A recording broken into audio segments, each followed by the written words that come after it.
Very good morning to all of you. So आज हम देखने वाले हैं आर्टीरियोस्क्लेरोसिस। आर्टीरियोस्क्लेरोसिस का अगर हम मतलब देखें तो आर्टीरियोस्क्लेरोसिस का मतलब क्या है? Hardening of the artery and loss of the elasticity. इसमें क्या होता है कि हमारी जो भी आर्टरी है, आर्टरी क्या हो जाएगी? हार्ड हो जाएगी। हार्ड हो जाएगी, उसकी वजह से क्या होगा? उसका कॉन्ट्रैक्शन और रिलैक्सेशन नहीं हो पाएगा और उसकी इलास्टिसिटी भी चली जाएगी। उसकी इलास्टिसिटी चली जाने की वजह से जो वापस जो उसका शेप है वो शेप जैसा पहले था वैसा नहीं हो सकता। तो this thing is called as आर्टीरियोलोस्क्लेरोसिस।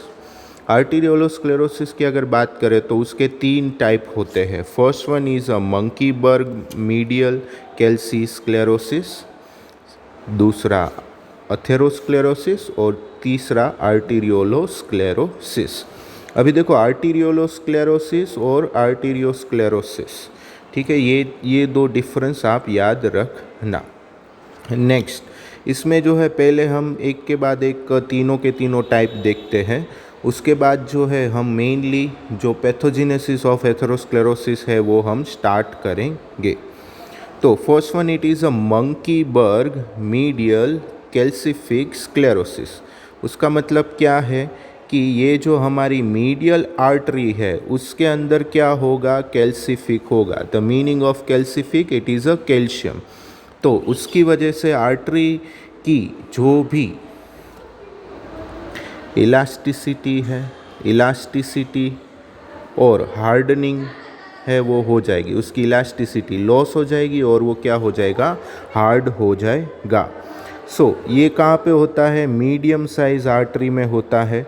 और इसमें क्या होता है? मेनली अगर हम देखें तो कोई भी आर्टरी है तो उसके मेनली 3 लेयर होते हैं, ठीक है। उसमें जो फर्स्ट वन को हम क्या बोलते हैं? एडवेंटिशिया बोलते हैं। फिर सेकंड लेयर जिसके अंदर क्या होते हैं? हमारे मसल होते हैं, ठीक है, उसको हम क्या बोलते हैं? Tunica media. और लास्ट वन जो सबसे अंदर पतला सा लेयर है उसको हम क्या बोलते हैं? Tunica interna. तो इसमें जो हमारे मसल जहाँ पे प्रेजेंट है ट्यूनिका मीडिया, उसके अंदर क्या होगा? We can see the patches of the calcification. तो वहाँ पे कैल्शियम आ जाता है। कैल्शियम आने की वजह से क्या होगा कि वो हमारी आर्टरी जो है वो कॉन्ट्रैक्ट भी नहीं हो पाएगी और रिलैक्स भी नहीं हो पाएगी। तो उसका मतलब क्या होगा? उसके अंदर का जो ल्यूमन का जो डायामीटर है, डायामीटर क्या रहेगा? सेम रहेगा। वो बढ़ेगा भी नहीं और कम भी नहीं होगा। और इसमें हम देखें तो ये जो है बहुत डेंजरस नहीं है, ठीक है। एथेरोस्क्लेरोसिस की तरह डेंजरस नहीं है। एथेरोस्क्लेरोसिस है, एथेरोस्क्लेरोसिस में तो क्या होता है? उसका अंदर का जो ल्यूमन है, ल्यूमन की देखो साइज़ जो है उसके अंदर का डायमीटर क्या हो जाता है? डिक्रीज हो जाता है, ठीक है। तो उसके जैसा ये डेंजरस नहीं है। It is not affect the blood flow, क्योंकि ये जो है कॉन्ट्रैक्शन रिलैक्सेशन नहीं हो रहा है तो उसकी वजह से ब्लड फ्लो पे इफ़ेक्ट नहीं होगा। अगर हम एथेरोस्क्लेरोसिस की बात करें तो एथेरोस्क्लेरोसिस में ब्लड फ्लो क्या हो सकता है? कम हो सकता है। और ये कहाँ पे होता है? हमारी रेडियल आर्टरी और अल्नार आर्टरी में होता है। Then comes to the second one it is atherosclerosis, जिसका हम पैथोजेनेसिस आगे जो है अच्छी तरह हम देखने वाले हैं। ये जो एथेरोस्क्लेरोसिस है वो होता कहाँ है? 3rd लेयर में होता है। मंकीबर्ग जो है वो कहाँ पे होता था? 2nd लेयर में होता था। बट ये जो है हमारा इनर लेयर है उसमें होता है। It is inside the there will be a forming of the fibrofatty plaque. अभी यहाँ पे जो है आप येलो कलर में देख सकते हैं वो क्या है? कोलेस्टेरॉल और लिपिड और फाइब्रस मटेरियल का वो क्या है? डिपोजिशन है। तो उसकी वजह से अभी देखो इसकी देखो ल्यूमन की साइज़ जो है वो क्या हो गई? कम हो गई। यहाँ पे देख सकते हैं कि अंदर जो है फैटी एसिड फैट और कोलेस्ट्रॉल बढ़ने की वजह से अंदर क्या होगा? वो अंदर की तरफ बढ़ेगा, तो उसकी वजह से क्या होगा, हमारा जो अंदर का ल्यूमन है, अंदर की जगह है, वो कम हो जाएगी। वो कम होगी तो उसकी वजह से क्या होगा, ऑब्स्ट्रक्शन ऑफ ल्यूमन हो सकता है। ये धीरे धीरे बढ़ते बढ़ते बढ़ते बढ़ते ऐसा हो जाए कि फिर बाद में जो है पूरा का पूरा ल्यूमन आप देख सकते हैं वो क्या हो सकता है, बंद हो सकता है। मोस्टली ये कहाँ पे होता है, it is affect in the abdominal artery, हमारे एब्डोमिनल अयोटा में, कोरोनरी आर्टरी में, पॉप्लिटियल आर्टरी में, कैरोटिड आर्टरी में और सर्कल ऑफ व्हीलस में ये हो सकता है। We will go through this pathogenesis in very deep. अभी देखते हैं third one, it is arteriolosclerosis. Arteriolosclerosis के दो टाइप है, hyaline arteriolosclerosis and hyperplastic arteriolosclerosis. अभी देखो हाइलिन आर्टीरियोलोस्क्लेरोसिस, अभी देखो नाम के ऊपर से ही आप थोड़ा कुछ पहचान सकते हैं कि इसमें क्या होगा। जैसे कि मंकीबर्ग मीडियल कैल्सी आर्टीरियोलोस्क्लेरोसिस में क्या होता है कि उसमें जो है अंदर जो है कैल्शियम आ जाता है, बट यहाँ पे क्या होगा, अंदर जो है हाइलिन के मोलेक्यूल आ जाएंगे। अंदर हाइलिन के जो भी पार्टिकल्स या तो फिर जो भी हाइलिन है वो अंदर जाके डिपॉजिट हो जाएगा। और हाइलिन जो है it is amorphous in nature and that are made up from the plasma protein and that is usually due to the diabetes और essential hypertension में ये हो सकता है। इसमें भी सेम चीज़ ये होगी कि इसकी वजह से जो है ल्यूमन और जो वो आर्टरी हमारी अच्छी तरह क्या नहीं हो पाएगी, कॉन्ट्रैक्ट और रिलैक्स नहीं हो पाएगी और हार्डनिंग ऑफ द आर्टरीज हम देख सकते हैं। देन नेक्स्ट वन, अभी देखो हाइपर प्लास्टिक आर्टीरियोलोस्क्लेरोसिस। अभी देखो हाइपर प्लास्टिक, अगर ये हम वर्ड देखें तो ये किसके जैसा लग रहा है, it is look like a hyperplasia. तो इसमें क्या होता है कि हमारे जो स्मूथ मसल है, सेकंड लेयर जो है मीडिया जो है ट्यूनिका मीडिया, उसके जो स्मूथ मसल है उसके अंदर हाइपरप्लाजिया होता है। हाइपरप्लाजिया का मतलब क्या है, the meaning of hyperplasia, it is a increase in the number of muscle and also the size of the muscle is also increase। तो उसकी वजह से क्या होगा, अंदर जो है नंबर्स बढ़ेंगे और उसकी साइज़ इंक्रीज होगी। तो उसकी वजह से ये हो सकता है कि ल्यूमन की साइज़ जो है वो कम हो सकती है। और ये कब होता है, जब भी पर्सन को मैलिग्नेंट हाइपरटेंशन होता है, वो कंडीशन में पर्सन को ये चीज़ होती है। So this is about the three types of the arteriolosclerosis। Next हम देखते हैं pathogenesis of atherosclerosis. It is a most important for your examination. तो अभी हम अगर इसकी डेफिनेशन की बात करें, it is happens due to the injury to endothelial cell which form inflammation who attract the inflammatory substances. तो इसमें देखो याद रखने की कौन सी चीज़ है, first one it is a endothelium cell. ये कहाँ पे होता है, injury due to the endothelium cell. Endothelium cell क्या है, वो endothelium cells are present inside layer of the artery. Artery का जो सबसे अंदर का लेयर है, जो ब्लड के कांटेक्ट में है, वहाँ पे जो लेयर है सेल का, हम उसको क्या बोलते हैं, एंडोथेलियम सेल का लेयर बोलते हैं। और वहाँ पे जो भी केमिकल्स है वो ब्लड में आएंगे और ब्लड में आके क्या करेंगे, इंजर करेंगे सेल को, और उसकी वजह से क्या होगा, वहाँ पे इन्फ्लामेशन होगा। वहाँ पे क्या होगा, इन्फ्लामेशन होगा, और इन्फ्लामेशन होगा तो उसकी वजह से वहाँ पे इन्फ्लामेटरी सब्सटेंसेस आएंगे। So this one is the definition. अभी हम देखते हैं उसके कोजेस कौन कौन से हैं। हाइपरटेंशन पर्सन को है तो एथेरोस्क्लेरोसिस हो सकता है।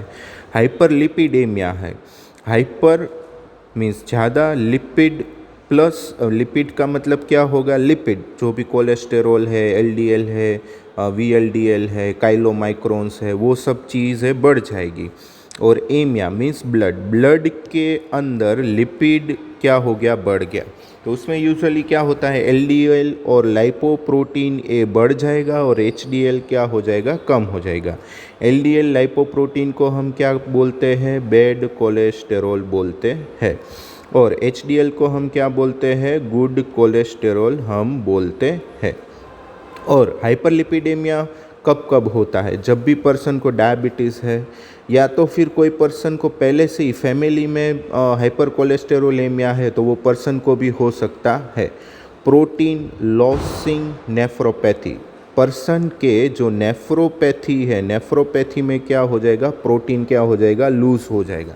नेफ्रोपैथी मीन्स क्या होता है, नेफ्रॉन अगर बिगड़ जाए, उसमें कोई भी चीज़ बराबर नहीं चल रही है तो उसको हम नेफ्रोपैथी बोलते हैं। पर्सन को हाइपोथायरॉयडिज्म होगा तो भी हो सकता है। और अल्कोहलिज्म, अगर पर्सन जो है क्रॉनिकली अल्कोहल ले रहा है तो उसकी वजह से भी एथेरोस्क्लेरोसिस हो सकता है। और कौन कौन से रीज़न है जिसकी वजह से एथेरोस्क्लेरोसिस होगा, स्मोकिंग है, होमोसिस्टिन है, टॉक्सिन्स है जो बैक्टीरिया के एंडोटॉक्सिन्स है, फिर बहुत सारे वायरस है like cytomegalovirus, chlamydia pneumonia, फिर C reactive protein CRP level बढ़ेगा तो भी पर्सन को एथेरोस्क्लेरोसिस हो सकता है। नेक्स्ट वन हम देखते हैं उसकी पैथोजेनेसिस। उसके पहले आपको थोड़ा पता होना चाहिए कि हमारा जो आर्टरी है, आर्टरी के लेयर कितने हैं। जैसे कि यहाँ पे आप देख सकते हैं सबसे बाहर का लेयर है, हम उसको क्या बोलते हैं, एडवेंटिशिया।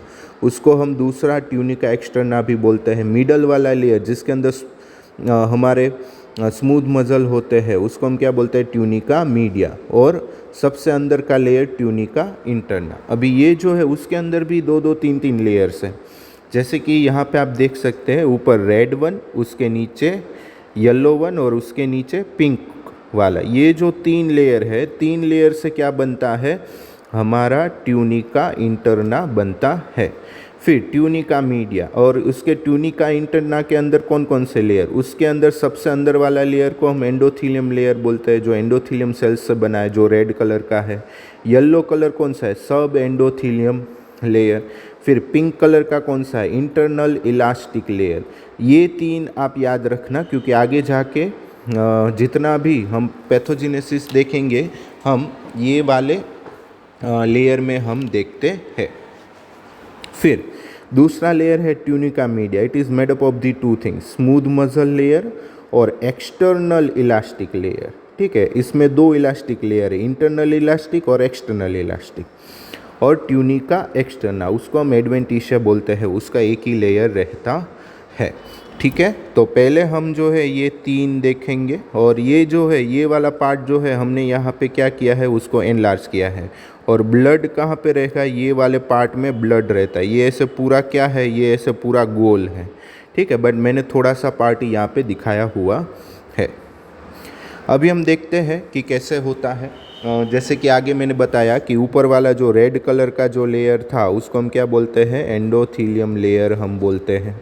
फिर उसके नीचे वाला लेयर जो हमने येलो कलर का दिखाया था, ठीक है, उसको हम क्या बोलते हैं, सब एंडोथीलियम लेयर। और फिर ये जो ब्लैक ब्लैक ऐसे लाइंस बनाई है, ये वाला लेयर कौन सा है, स्मूथ मसल बोल सकते हैं। और उसके ऊपर कौन सा रहेगा, इलास्टिक लेयर।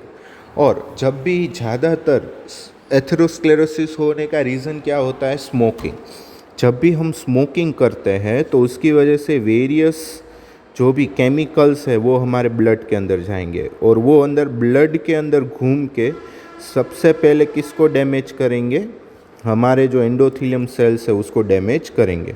अभी देखो मैंने यहाँ डैमेज को कैसे दिखाया हुआ है, जिगजैग लाइन दिखाया है, तो उसका मतलब क्या होगा, हमारे सेल क्या हो गए हैं, डैमेज हो गए हैं। अभी डैमेज होगा तो सबसे पहले क्या होगा कि वहाँ पे डैमेज होने की वजह से ये एक्टिव हो जाएगा, ये सेल एक्टिव हो जाएंगे तो उसकी वजह से वहाँ पे बहुत सारे प्लेटलेट आके क्या हो जाएंगे, बाइंड हो जाएंगे। So this are the a platelet. अभी प्लेटलेट वहाँ पे आके बाइंड हो गए तो उसकी वजह से क्या होगा कि ये दोनों जो सेल है उनके बीच की जगह जो है वो क्या हो जाएगी, बढ़ जाएगी। इन सब सेल के बीच की जगह क्या होगी, बढ़ेगी। ये जगह बढ़ेगी तो वहाँ पे क्या बनेगा, एक गैप बनेगा। और गैप बनने की वजह से वहाँ पे बहुत सारे सेल जो ब्लड के अंदर है जैसे कि मान लो कि मैंने यहाँ पे मैक्रोफाज दिखाया, तो मैक्रोफाज कहाँ पे आ जाएगा, अंदर आ जाएगा।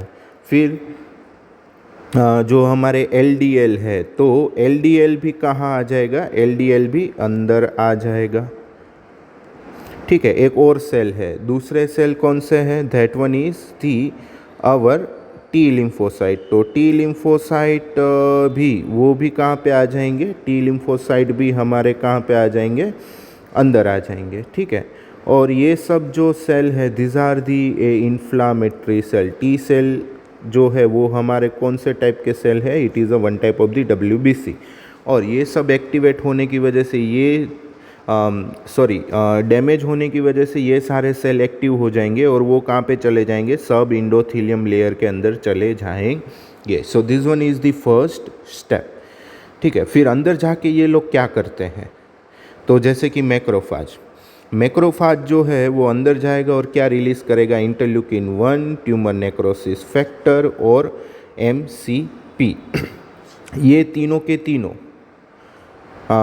जो है वो रिलीज़ होंगे। जैसे कि IL का फुल फॉर्म क्या होता है, इंटरल्यूकिन होता है। फिर TNF का फुल फॉर्म क्या होता है, ट्यूमर नेक्रोसिस फैक्टर। फिर MCP का फुल फॉर्म क्या होता है, MCP मीन्स मैक्रोफाज कीमोटैक्टिक प्रोटीन। ठीक है, तो ये इसके क्या होते हैं, फुल फॉर्म होते हैं। फिर वो क्या करेंगे, further irritating the endothelium cell. ये जो है पहले तो सिगरेट स्मोकिंग की वजह से इरिटेशन हुआ था, पर ये जो है और भी ज़्यादा एंडोथीलियम सेल को क्या करेंगे, इरिटेट करेंगे। तो उसकी वजह से क्या होगा, उनके बीच में गैप और भी बढ़ेगा, तो उसकी वजह से जो है उसके अंदर प्लेटलेट जो है वहाँ पे ज़्यादा एडिशन होंगे और वहाँ पे ज़्यादा थ्रोम्बोजेनेसिस होगा। ठीक है, प्लेटलेट एडिशन को हम क्या बोलते हैं, थ्रोम्बोजेनेसिस बोलते हैं। फिर नेक्स्ट हमारा टी लिम्फोसाइट है। टी लिम्फोसाइट क्या रिलीज़ करेगा, INF गेमा और लिम्फोटॉक्सिन। INF का फुल फॉर्म क्या है, इंटरफेरॉन गेमा। ठीक है, और लिम्फोटॉक्सिन वो क्या करेंगे, मैक्रोफाज को स्टिमुलेट करेंगे। ये जो है ये मैक्रोफाज को क्या करते हैं, स्टिमुलेट करते हैं। तो टी लिम्फोसाइट मैक्रोफाज को स्टिमुलेट करेंगे और मैक्रोफाज जो है ये एंडोथीलियम सेल को ज़्यादा इरिटेट करेगा, तो उसकी वजह से ये सारे सेल ज़्यादा आएंगे, ज़्यादा एडिशन होगा और ज़्यादा थ्रोम्बोजेनेसिस होगा। और प्लेटलेट जो है, प्लेटलेट ऊपर एंडोथीलियम सेल के लेयर के ऊपर क्या हो जाएंगे, एडियर हो जाएंगे और वहाँ पे वो कौन सा सब्सटेंस रिलीज करेंगे, PDGF का फुल फॉर्म क्या है, प्लेटलेट डिराइव्ड ग्रोथ फैक्टर। ये क्या रिलीज़ करेंगे, platelet derived growth factor release करेंगे और वो क्या करेंगे, मैक्रोफाज को स्टिमुलेट करेंगे और टी लिम्फोसाइट को स्टिमुलेट करेंगे। आगे देखें वैसा ही कि टी लिम्फोसाइट जो है वो मैक्रोफाज को स्टिमुलेट करेंगे, मैक्रोफाज जो है वो प्लेटलेट को स्टिमुलेट करेंगे और प्लेटलेट एक्टिवेट होने की वजह से PDGF और PDGF वापस मैक्रोफाज को स्टिमुलेट करेगा। तो इसका मतलब क्या हुआ, ये तीनों के तीनों सेल अंदर के अंदर एक दूसरे को क्या कर रहे हैं, वो एक दूसरे को एक्टिवेट कर रहे हैं और उसका एक्टिवेशन क्या कर रहे हैं, बढ़ा रहे हैं। और गैप होने की वजह से क्या होगा, हमारा जो LDL है वो लो डेंसिटी लाइपोप्रोटीन जो है वो क्या आ जाएगा, अंदर आ जाएगा और रिलीज दिए कोलेस्टेरॉल। ठीक है, एथेरोस्क्लेरोसिस होने में मेन जो है रोल किसका है, ये चीज़ याद रखना, LDL का क्या है, मेन रीज़न है। और C ऐसे करके C दिखाया तो उसका मतलब क्या होगा, कोलेस्टेरॉल होगा। और अभी ये जो ग्रीन है, ग्रीन में क्या दिखाया हुआ है, ये जो है हमारे क्या है, स्मूथ मसल है। तो ये सारे सेल अंदर जाके ऐसे केमिकल रिलीज़ करेंगे और ऐसे जो है एथेरोस्क्लेरोसिस हैपन्स होगा। ये जो है आप एग्ज़ाम में लिखना, क्योंकि ये जो है ये अगर आप ये सब लिखते हो तो उसकी वजह से अच्छे मार्क्स मिल सकते हैं। अभी देखो, अभी क्या हुआ कि डैमेज हो गया, तो अभी देखो प्लेटलेट ऊपर एडियर हो गए, आपको यहाँ पे दिख रहा होगा, यहाँ पे प्लेटलेट जो है वो एडियर हो गए हैं। फिर एलडीएल और वो सब अंदर आ गए, तो एलडीएल ने क्या किया है, अभी कोलेस्ट्रॉल को रिलीज़ किया है। और ये जो येलो कलर वाले जो है उसको हम क्या बोले हैं, मैक्रोफाज। तो मैक्रोफाज क्या करेंगे, कोलेस्ट्रॉल को खा जाएंगे, कोलेस्ट्रॉल को वो क्या करेंगे, खा जाएंगे। और वो क्या कर रहे हैं, कोलेस्ट्रॉल को धीरे धीरे खा रहे हैं। और ये जो टी लिम्फोसाइट है, हमारे जो भी लिम्फोसाइट है, वो क्या कर रहे हैं, इन्फ्लामेटरी सब्सटेंसेस रिलीज़ कर रहे हैं। इन्फ्लामेटरी सब्सटेंसेस रिलीज़ करने की वजह से मैक्रोफाज एक्टिवेट होंगे, प्लेटलेट एक्टिवेट होंगे, और स्मूथ मसल भी साथ में क्या हो रहा है, एक्टिवेट हो रहा है।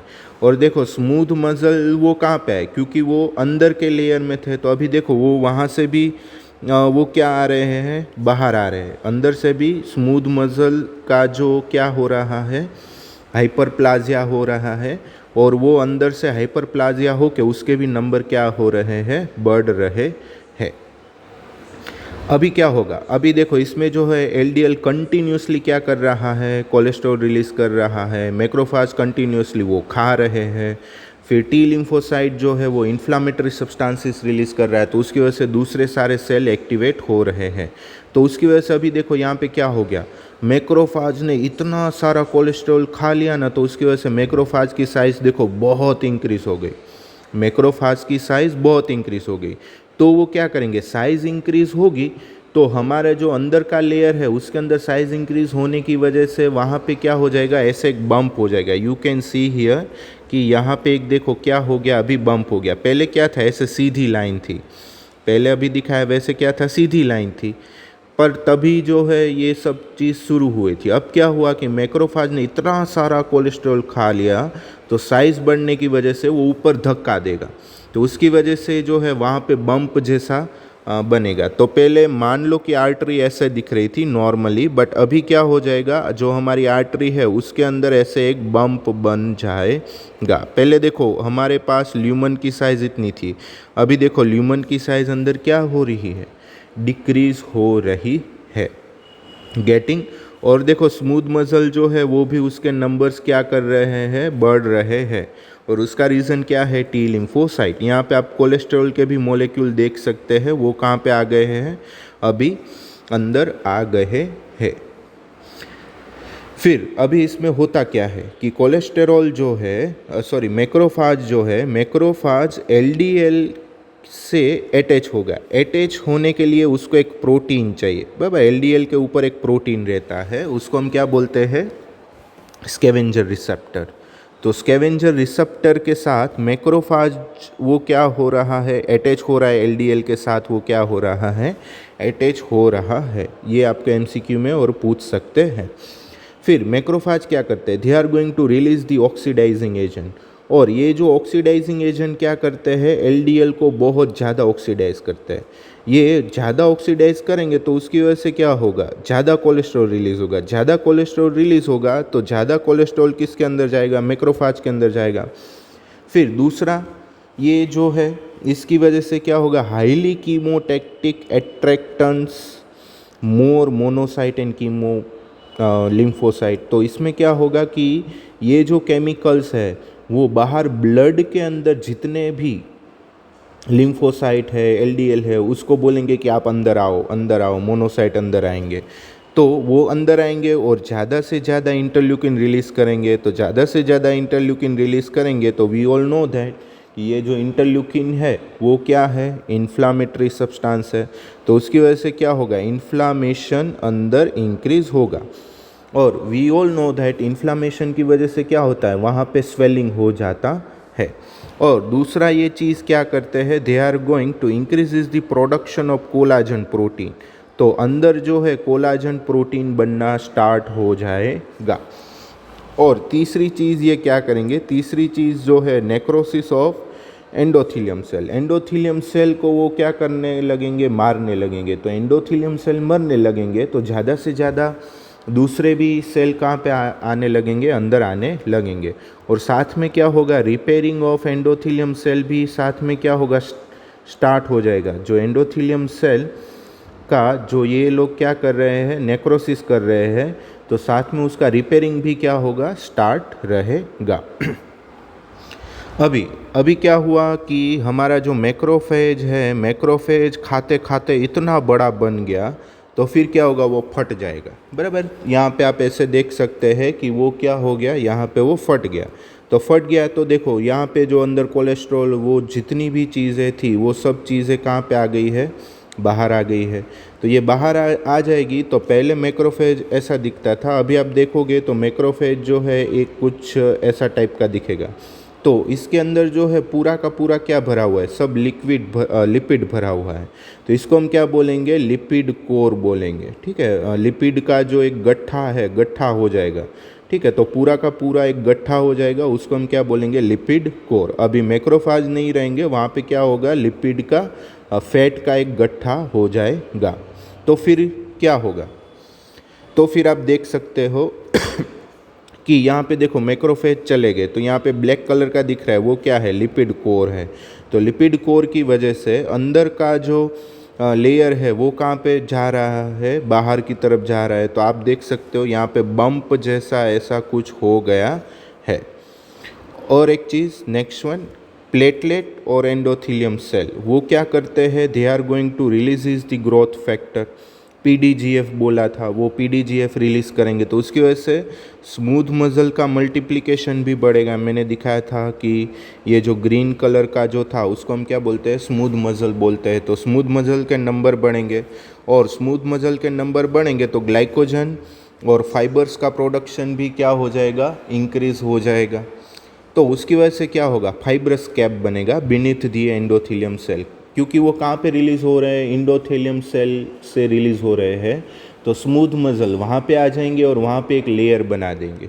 तो कैसा होगा, देखो आप यहाँ पे देख सकते हो कि यहाँ पे सबसे ऊपर वाला लेयर है वो एंडोथेलियम लेयर है, जिगजैग लाइन वाला, क्योंकि वो क्या हो गए हैं अभी, वो जो है इंजर्ड हो गए और उन लोगों ने ग्रोथ फैक्टर रिलीज़ किया।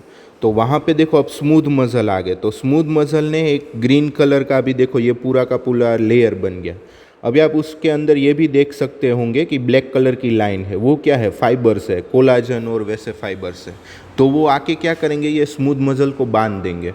अगर वो बांध देंगे तो क्या होगा कि पूरा का पूरा स्ट्रक्चर जो है बहुत अच्छा स्ट्रक्चर बनेगा, और ये जो स्ट्रक्चर है वो अच्छी तरह फिर निकल नहीं पाएगा। ठीक है, और उसके अंदर क्या है, सब कोलेस्टेरॉल, एलडीएल, टी लिम्फोसाइट और वो सब चीज़ अंदर पड़ी हुई है। तो आप देखो अंदर कौन कौन सी चीज़ें पड़ी हुई रहेगी कि कोलेस्टेरॉल, लिम्फोसाइट, लिपिड, फिर इन्फ्लामेटरी सब्सटेंसेस। तो अंदर जो है पूरा का पूरा कचरा जैसा अंदर फील हो जाएगा, और उसकी साइज़ क्या होगी, बढ़ जाएगी। और ये जो स्मूथ मसल का टाइट बाउंड क्या हो जाएगा, स्ट्रक्चर बन जाएगा, उसको हम क्या बोलते हैं, कैप बोलते हैं। So this is how the cap form. और यहाँ पे आप देख सकते हैं, यहाँ पे मैंने छोटा सा ऐसे दिखाया हुआ है कि पहले जो है, पहले ब्लड वेजल ऐसे मस्त थी। ठीक है, पूरा का पूरा हमें डायमीटर जो है, डायमीटर पूरा का पूरा हमें मिल रहा था। बट अभी देखो डायमीटर क्या हो गया है, कम हो गया है, और वहाँ पे फाइब्रस कैप बन गई। अभी फाइब्रस कैप की वजह से वो जल्दी से वो छोटा नहीं हो पाएगा। So this is about atherosclerosis.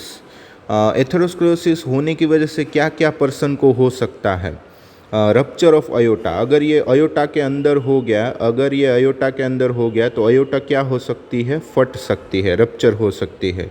Lower limb ischaemia, क्योंकि हमारे जो लोअर लिम्ब है वहाँ पे ब्लड क्या पहुँच सकता है, कम पहुँच सकता है।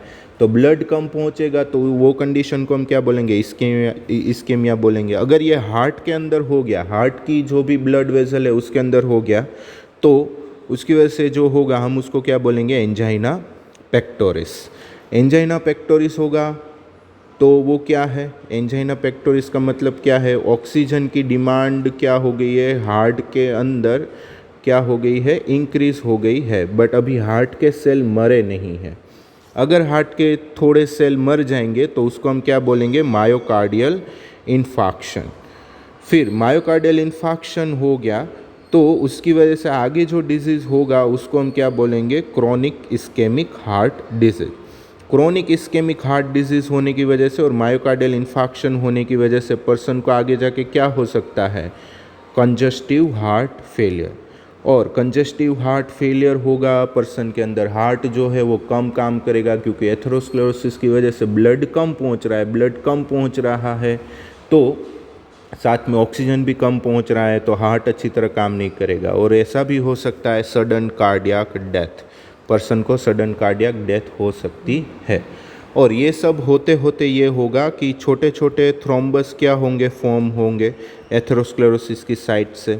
वो फिर कहाँ पे जाएंगे, ब्लड के अंदर जाएंगे। और ब्लड के अंदर जाके अगर कोई हमारी ब्रेन की जो कैपिलरी है, अगर ब्रेन की कैपिलरी के अंदर जाके वहाँ पे चिपक जाएंगे तो क्या होगा, ब्रेन के अंदर इस्केमिया होगा, ब्रेन के अंदर ब्लड नहीं पहुँच पाएगा और उसकी वजह से जो होगा हम उसको क्या बोलते हैं, स्ट्रोक बोलते हैं। तो that one is the stroke. Okay, so this is about the atherosclerosis. Thank you very much.